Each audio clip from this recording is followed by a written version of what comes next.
नमस्कार दोस्तों, कैसे हैं आप लोग। आशा है कि आप सभी लोग अच्छे होंगे। दोस्तों, हर वक्त नए मुद्दों का जन्म होता रहता है और अगर इन मुद्दों का सरोकार आम जनमानस से है, उनके जनजीवन से है, तो इसमें राजनीति प्रवेश करती है।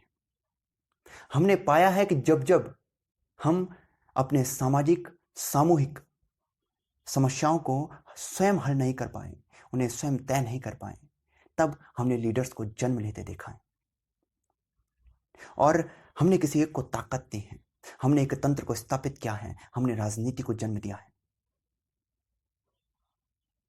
और दोस्तों, आज के जीवन में जहां समाज से हमारा इतना इतना अधिक सरोकार है, तब राजनीति होना तय है। इस दौर में आवश्यकता है कि हमें राजनीति की एक अच्छी समझ हो। आवश्यकता है कि हम राजनीति को समझ सकें। दोस्तों, मेरा व्यक्तिगत मत है कि राजनीति की अच्छी समझ होना आवश्यक है, राजनीति करना आवश्यक नहीं है। बात करते अपने छोटे से राज्य उत्तराखंड के, अपना छोटा सा प्रांत। सर्वप्रथम तो बहुत धन्य हुए हम वर्तमान मुख्यमंत्री साहब को पाकर, इसलिए भी कि उनके कार्यों की संख्या बहुत अधिक है। मैं संक्षिप्त विवरण दूंगा उनके कार्यों का। इस लेख में शब्दों का अच्छा मेलजोल है, आप पर छोड़ता हूं, आप इसे किस प्रकार से समझते हैं। भारत के प्रथम प्रधानमंत्री पंडित जवाहरलाल नेहरू जी एक वे थे जिनका बच्चों के प्रति लगाव सबकी नज़रों में है, और एक उत्तराखंड के मुख्यमंत्री जी हैं जिनके चलते, प्रधानमंत्री जी के चलते, प्रथम प्रधानमंत्री जी के चलते हम लोगों ने बाल दिवस को मनाया है, लगातार मनाते आए हैं। और हमारे मुख्यमंत्री जी ने उत्तराखंड में बच्चों के लिए बाल मुख्यमंत्री का एक दिन का पद जो है निश्चित किया, तय किया। गौरवान्वित पल है, अविस्मरणीय है। कारनामों की संख्या इतनी ज्यादा, अभी एक वीडियो वायरल हो रहा है, यदि वह सत्य है और वो आप तक पहुंचा है या नहीं, मुझ तक जरूर पहुंचा है। उस वीडियो में हमारे मुख्यमंत्री जी का तस्वीर लगा पोस्टर देवप्रयाग में लगा है और हरिद्वार आने वाले लोगों का अभिवादन कर रहा है। नहीं, कमाल है, रोचक है। मैं समर्थकों के विषय में अधिक सोच रहा हूं। होता यह है कि प्रधानमंत्री हो, मुख्यमंत्री हो, कोई भी नेता हो, उनके बड़े बड़े स्तर पर भेजने का श्रेय जो है हम ही लोगों को जाता है, समर्थकों को जाता है। और समर्थकों को जो श्रेय जाता है तो उनको छोटे छोटे स्तर पर, अपने अपने स्तर पर जवाबदेही होती है, उनको जवाब देना पड़ता है। वो क्या जवाब दे रहे हैं? अभी देवप्रयाग में लगा पोस्टर जो है हरिद्वार आने वाले लोगों का अभिवादन कर रहा है। कमाल है। देखिए, इसकी मुझे दो संभावनाएं दिखती हैं। हो सकता है कि जब मुख्यमंत्री जी और उनके समर्थक देवप्रयाग घूमने आए हों तो किसी ने उनको कहा हो कि भाई ये जो है हरिद्वार है। एक संभावना ये बनती है। और दूसरी संभावना जो मेरी समझ में आ रही है वो ये है कि हो सकता है कि भाई मुख्यमंत्री जी के मन में ये हो कि आजकल नाम परिवर्तन का दौर चल रहा है, कुछ ऐसा कर देते हैं। हो सकता है, हो सकता है मुख्यमंत्री जी हैं, हो सकता है ये सोच रहे हो कि नाम एक्सचेंज का नया ट्रेंड लेकर आए, देवप्रयाग का हरिद्वार कर देते हैं, हरिद्वार का देवप्रयाग कर देते हैं। ऐसा कुछ संभावनाएं हैं जो हम संभावनाओं पर बात कर सकते हैं, बाकी उनके हाथों में है। एक विषय यह भी है कि हमारे राज्य के मुख्यमंत्री जी को एक राष्ट्रीय चैनल ने देश के सारे मुख्यमंत्रियों में सबसे खराब मुख्यमंत्री बता दिया। एक सर्वे में जो कि पूरे देश के मुख्यमंत्रियों का है, जिसमें अच्छे मुख्यमंत्री को चुना जाना है, उसमें सबसे खराब मुख्यमंत्री बता दिया, उसमें सबसे कम नंबर दे दिया। हमें बहुत बुरा लगा, इसलिए क्योंकि मतलब सीधो सकुल आदिम समझ के ये छवि को धूमिल करने का ये साजिश ठीक नहीं है, इस बात को रखें। मेरा तो ये मानना है भाई, जहां तक मेरा मत है, मेरा यह कहना है कि हमारे मुख्यमंत्री साहब को अब जो है प्रधानमंत्री की तैयारी करनी चाहिए।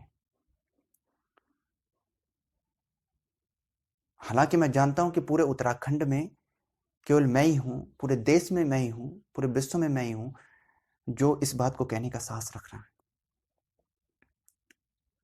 लेकिन देखिए, मैं इसे तर्क के साथ कह रहा हूं, ऐसा नहीं है, क्योंकि हमारे मुख्यमंत्री जी अब एक बड़े स्तर के नेता हो चुके हैं, बड़े दायरे के नेता हो चुके हैं। अब आप कहेंगे प्रमाण दीजिए, कैसा बड़ा स्तर, कैसा बड़ा दायरा? तो प्रमाण है, मैं देता हूं। अभी कुछ दिन पहले, एक हफ्ते पहले तकरीबन, कुछ लोग अपनी मांग को लेकर अड़े हुए थे। कुछ लोग अपनी मांग को लेकर अनशन पर थे, हड़ताल पर थे, अनशन पर थे, उन लोगों पर लाठीचार्ज करवा दिया। अब सोचने का विषय यह है कि उन लोगों पर लाठीचार्ज जो करवाया गया है,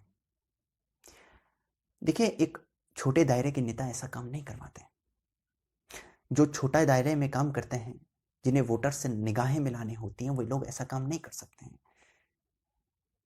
वे अपने लोगों पर इस तरह का काम, मान लीजिए एक छोटे से गांव के प्रधान हैं, सरपंच हैं, उनको फिर वोट मांगने जाना है, घर घर जाना है और हर किसी से निगाहें मिलानी है, इसलिए वे इस तरह का काम नहीं करवा सकते हैं। वे अपने वोटर्स को कहीं लठिया दिया, किसी को पिटवा दिया, किसी को ये ऐसे भगा दो, किसी ऐसा नहीं करते हैं। यहाँ कुछ ऐसा ही है। हमारे मुख्यमंत्री जी अब एक बड़े स्तर के नेता हो चुके हैं, इस बात को आप समझिएगा। और इस बड़े स्तर की नेता हो जाने की वजह से हमारे उत्तराखंड राज्य की राजनीति भी बड़े स्तर की हो गई है। और बड़े स्तर की राजनीति का स्थिति क्या है, उसका स्तर क्या है, इस बात को आप सब जानते हैं। हमारा पूरा समाज इस विषय को डिनोट कर रहा है। आप इस बात को समझिएगा दोस्तों, हमारे उत्तराखंड राज्य की राजनीति को इस स्तर तक ले जाने का श्रेय किन लोगों को जाता है, ये पूरा समाज देख रहा है और देखना चाहिए। इस बात को डिनोट करना चाहिए। इससे राजनीति का स्तर तो जा रहा है, किस दिशा में जा रहा है वो आप देख रहे हैं, किंतु सबसे बड़ा विषय है कि हमारे राज्य की राजनीति है, ये इस स्तर तक उठ चुकी है। अब आप भी राष्ट्रीय स्तर की भांति उत्तराखंड के अपने राज्य स्तर के अनेक न्यूज चैनल को प्राप्त करेंगे। घर बैठे आप बहुत सारे हड़ताल, अनशन, जुलूस, रैलियों जैसे बहुत सारी घटनाओं को हमारे राज्य में ही प्राप्त करेंगे। इसलिए क्योंकि घटनाएं, असुविधाएं बढ़ती चली जा रही हैं, मांगे बढ़ती चली जा रही हैं और असंतोष बढ़ रहा है। और जब यह असंतोष का घेरा बड़ा होता जाएगा, जो आप अब तक लुत्फ उठा रहे थे, ये आपके घरों को प्रभावित करने लग जाएगा, आपको प्रभावित करने लग जाएगा, तब आपको समझ आएगा, तब आपको दिखने लगेगा कि अब दिल्ली दूर नहीं है। हम पहुंच चुके हैं उस सघन आबादी युक्त क्षेत्र में, उस असंतोष में, जहां असुविधा है, मांगे हैं, उसकी पूर्ति नहीं है। तब आपको ये दिखने लगेगा कि पहाड़ तो है, किंतु पहाड़ जैसी कोई खूबियां नहीं है, वे खत्म हो चुके हैं, हम उन्हें खो चुके होंगे। तब जब आप उस दौड़ में शामिल होंगे, उस तीव्र दौड़ में शामिल होंगे, जिस दौड़ में हर व्यक्ति अपनी प्रगति के लिए, केवल अपनी प्रगति के लिए, केवल अपनी सफलता के लिए जूझ रहा है, मरने मारने को तैयार है, जब आप उस दौड़ में शामिल होंगे, तब आपको असुविधा महसूस होगी। तब आप अपनी सुविधाओं के लिए मांग करेंगे।